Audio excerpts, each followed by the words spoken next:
Good morning, everyone, and welcome back to MUFC Realist TV, the voice of reading. And when it comes to transfer bombasy, today I'm going to talk about something really special because a lot of fans are getting frustrated in terms of we need to sell to buy. But I'm going to tell you, selling Sancho and Antony will fund Viktor Gyökeres. And I'm going to explain to you how. And even Onana on a loan will fund the goalkeeper.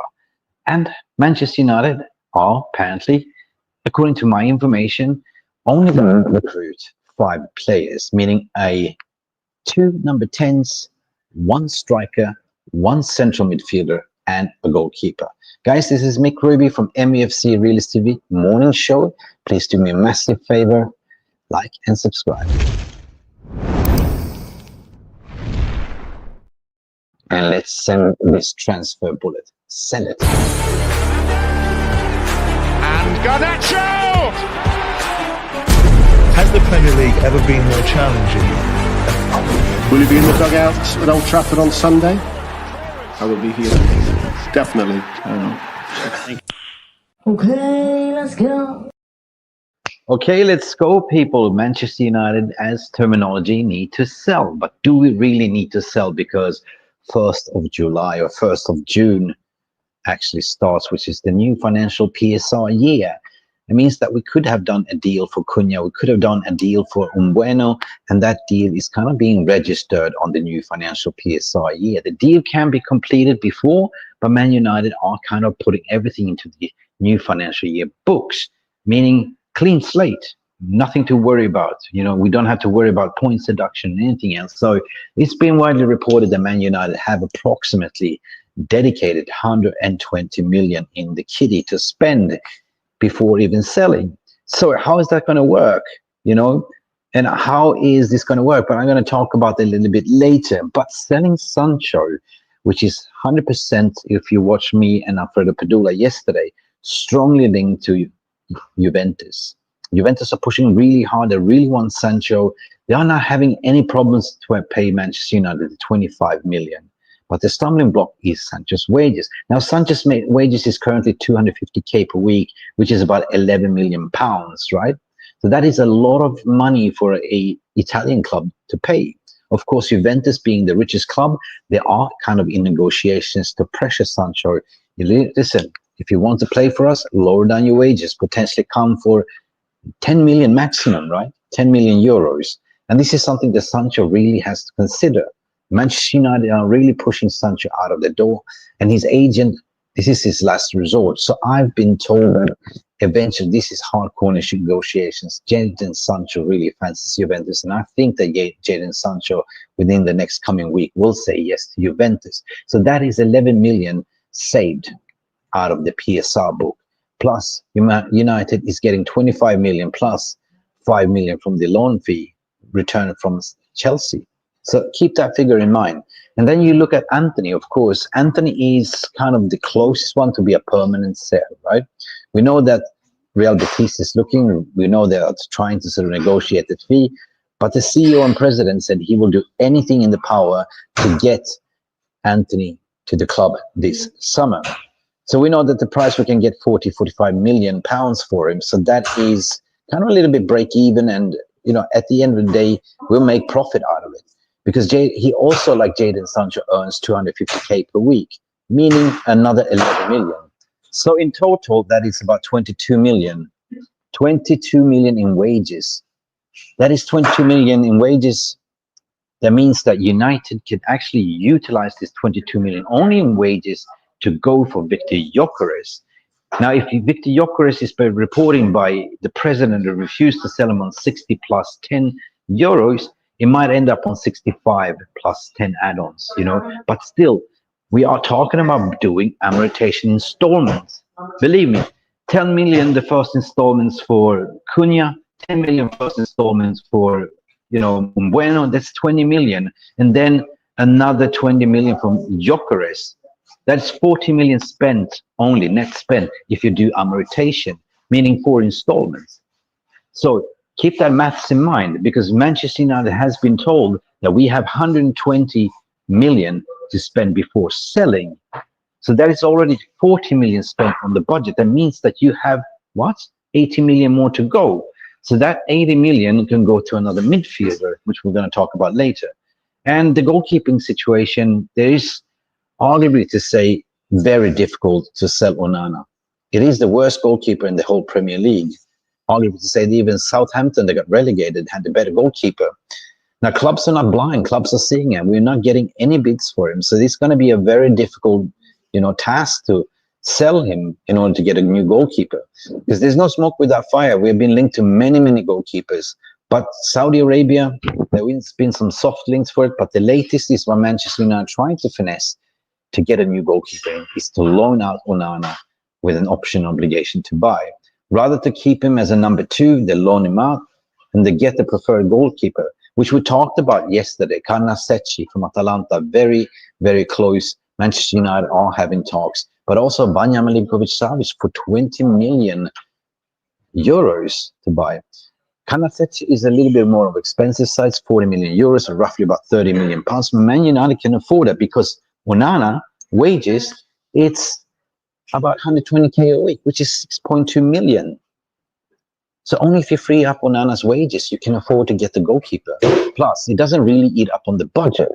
Now, if you're going to talk about the overall midfielder, which is the next in line after you found and get Gyökeres, there is serious interest in Atalanta's Ederson.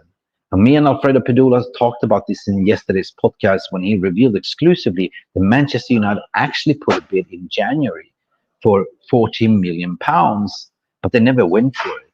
Now, this time around, Atalanta, they don't really want to sell, but they are open to listen to negotiations. There's really advanced talks going on there because Manchester United are sending the intermediates. They have excellent relationship with Atalanta since we bought Amad Diallo and Rasmus Højlund. Of course, we got rinsed for Rasmus Højlund, but that in general, they want about 50 million now, 50 million euros, which is achievable because that doesn't really eat into the budget. You know what I mean? If Man United all of a sudden have 120 before they sell, imagine after they sell all the people. So technically speaking, they can go and buy all these players that they want and then worry about the sales. So I hope that really explains because Ederson can also be done in installments. So if you buy him for 50 million, right? 50 million pounds, right? And do the installments on that one as well. What we will calculate, we already spent 40 million already on 3 players. If we get Gyökeres in, and then you add on Ederson, do another installment, potentially another 20 million the first year installment on the, PSR. So all of a sudden you have spent 60 million, and then goalkeeper. Barabush, let's say you spend 100 million, less than that, and then you start selling a lot of players out the door. You can worry about Rashford later on. You can worry about whoever you want to sell that needs to go. Casemiro looks like he's staying. But this is how Man United can actually afford to go and get all the targets. I'm afraid that nobody's really talking about and explaining to you how the PSR works. And if you sell Rashford at the end of the window, even loan him out, which we don't really want to do, but Barcelona, I don't think they will buy Rashford, right? We put a valuation on the 45 million pounds. And if you sell him, it's a pure homegrown profit. Not even to mention also we're getting the sell-on fee for, what's his name? Gyökeres, Fernandes, the centre-back, right?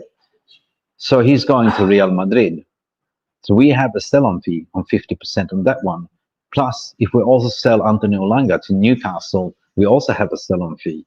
So Man United are not in the financial troubles as what you've seen. So, but I do expect a mad season. And I made this video simple just to calm people down that's been panicking because I've seen there's a lot of breakdown, in terms of social media. Well, we're so shit on selling and, at the end of the day, this is the old regime's fault. We're having players that we did silly things with and we offer silly contracts. But at the end of the day, if we get this out of the door, Man United can still go and get the Gyökeres or a midfielder at the same time, not with even selling these players. But if you understand what I'm trying to say is that you need to sell in order to buy as well, to balance the books. I hope this really makes sense.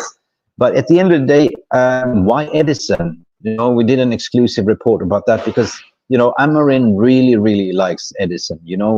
He was well scouted back in January. Amorim wanted him, but we never went for him because we said, hold on, we need to sort of hold our finances, right?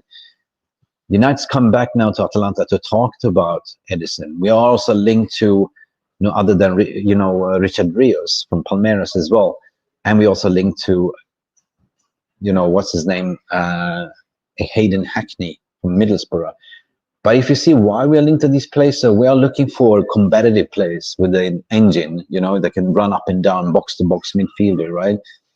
So if you kind of look at what Ruben Amorim wants to achieve, it is pretty much if you add on the attacking line of Cunha, you have in the middle, you have, Gyökeres, and then you have Bueno on the right, and potentially having, let me say, Amad Diallo bombing forward on the right wing as a ring back.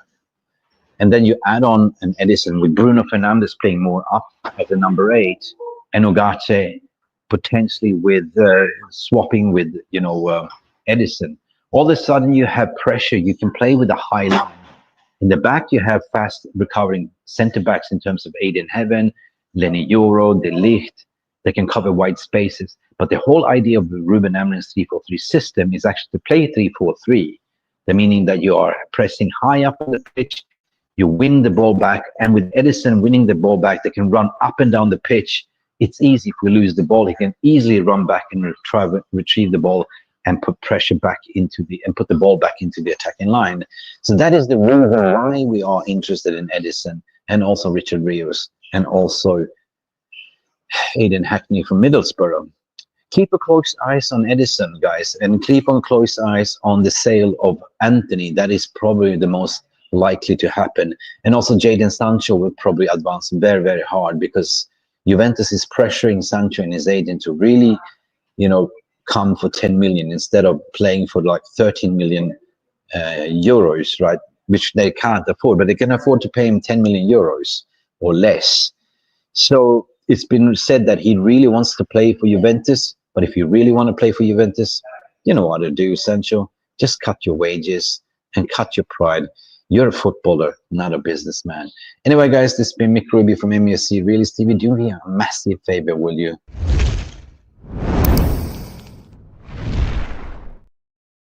And I hope you enjoy this morning roundup show. Went over a little bit of time. Usually I do a 10 minutes roundup, so please like and subscribe, and see you till the next time. Glory, glory, Manchester United. We out of here. Peace.